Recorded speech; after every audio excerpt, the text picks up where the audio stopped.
মানবদেহের সবচেয়ে বড় অর্গান লিভার। লিভারের সাথে সম্পর্কিত নানান সমস্যা যেমন অ্যাবডোমিনাল পেন, খিদে কমে যাওয়া, মুখ শুকিয়ে যাওয়া, জন্ডিস অর্থাৎ স্কিন, চোখ ও নখ হলুদ হয়ে যাওয়া, নজিয়া এবং ভমিটিং এবং ভাইরাল ইনফেকশনে লিভারের কর্মক্ষমতা লোপ পায়। তখন এলএফটি বা লিভার ফাংশন টেস্ট দ্বারা লিভারের সমস্যা জানা যায়। লিভার ফাংশন টেস্টগুলি হলো টোটাল প্রোটিন, যা রক্তের স্বাভাবিক মাত্রা 6.0 থেকে 8.3 গ্রাম per decilitre,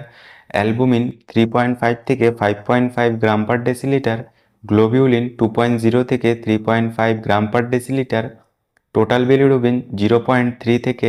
1.3 mg per decilitre, direct bilirubin 0.1 থেকে 0.4 mg per decilitre, indirect bilirubin 0.2 থেকে 0.9 mg পার ডেসিলিটার, এসজিপিটি 5 থেকে 40 ইউনিট পার লিটার, এসজিওটি 15 থেকে 40 ইউনিট পার লিটার এবং এএলপি বা অ্যালকালাইন ফসফেটেজ 53 থেকে 128 ইউনিট পার